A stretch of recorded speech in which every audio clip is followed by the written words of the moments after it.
Selamat menyaksikan. Golongan yang pertama yaitu antiemetik atau anti muntah. Muntah merupakan refleks tubuh untuk mengeluarkan seluruh atau sebagian isi lambung dengan paksa melalui mulut. Beberapa obat antiemetik yang digunakan, yang pertama prometasin dengan nama paten Nuvapreg, adalah obat yang bekerja di pusat dan menekan aktivitas dopamin di sistem saraf pusat untuk menghasilkan sedasi dan mencegah muntah. Bentuk sediaan obat ini yaitu tablet dengan kekuatan sediaan yaitu 25 mg. Dosis dari obat ini adalah 2x1 untuk dewasa dan untuk anak-anak 2-5 tahun 5-15 mg per hari dibagi menjadi 1-2 kali konsumsi. Efek samping obat ini adalah kejang otot pada wajah, leher, dan juga punggung, kelemahan pada kaki dan lengan. Golongan selanjutnya yaitu golongan antagonis reseptor H1 dengan obat domperidon dengan nama paten DOM, adalah obat yang bekerja dengan menghambat kerja dopamin. Bentuk sediaan obat ini yaitu tablet dengan kekuatan sediaan 10 mg. Dosis obat ini adalah 3x1 dengan efek samping kantuk, sakit kepala, dan juga lemas. Yang pertama, cara kerja obat prometasin, di mana tahap absorpsi diberikan secara oral dengan efek klinis muncul dalam 20 menit. Obat ini didistribusi melintasi darah dan plasenta. Di metabolisme terutama menjadi prometasin sulfoksida dengan proses yang dimediasi oleh enzim dan diekskresikan melalui urin. Kemudian obat Nuvapreg diberikan secara oral, kemudian diserap dengan baik dari saluran pencernaan. Didistribusi menyebar ke seluruh tubuh dan dapat melintasi sawar darah dan otak. Di metabolisme di hati menjadi senyawa aktif yang lebih mudah diekskresikan dan diekskresikan melalui urin.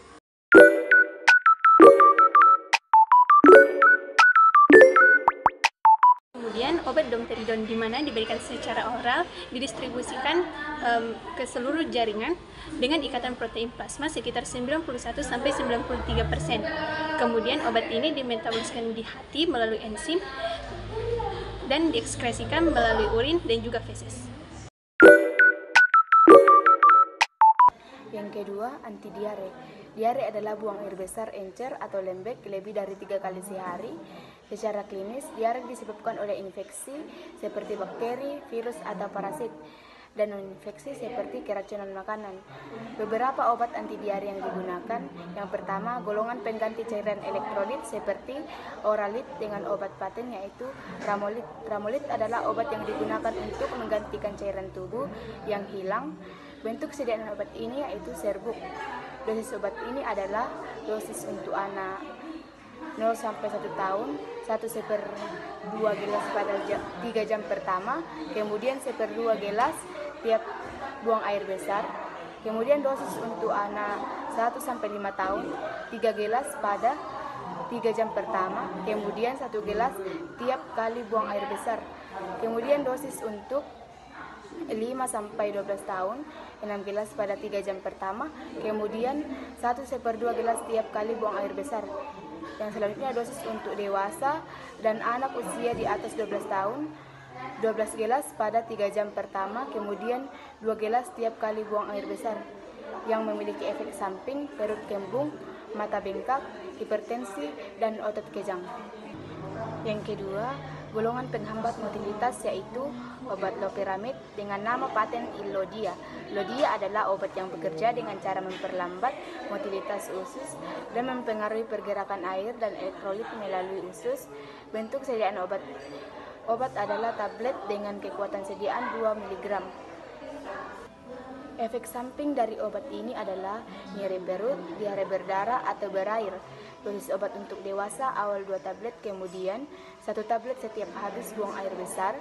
Untuk anak di atas 8 tahun awal 1 tablet, maksimal 4-6 tablet per hari.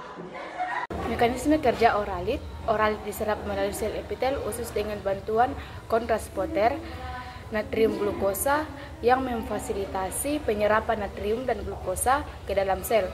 Setelah diserap, natrium dan glukosa didistribusikan ke dalam aliran darah untuk menjaga keseimbangan cairan dan elektrolit.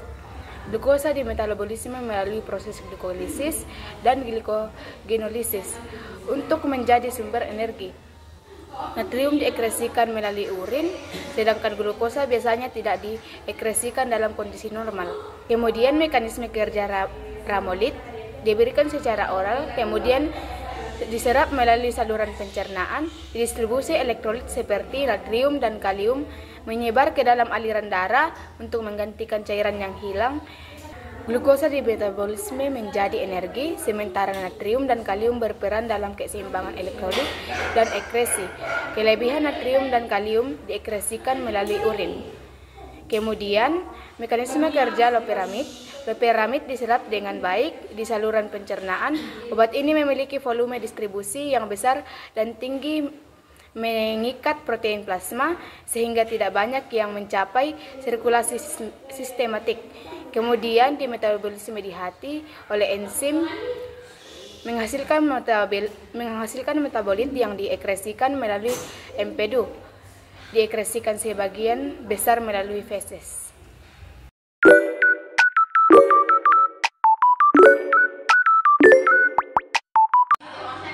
Ketiga, laksatif.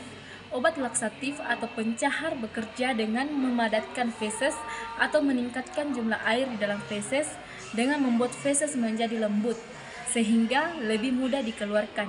Beberapa golongan obat laksatif diantaranya yang pertama, pencahar perangsang dengan obat bisokodil dengan nama paten Stolac, di mana obat ini bekerja untuk meningkatkan kadar air dalam tinja. Efek samping obat ini adalah mual, muntah, detak jantung tidak beraturan. Kekuatan sediaan tablet lepas tunda yaitu 5 mg dengan dosis obat 1 kali sehari. Kedua, pencahar osmotik.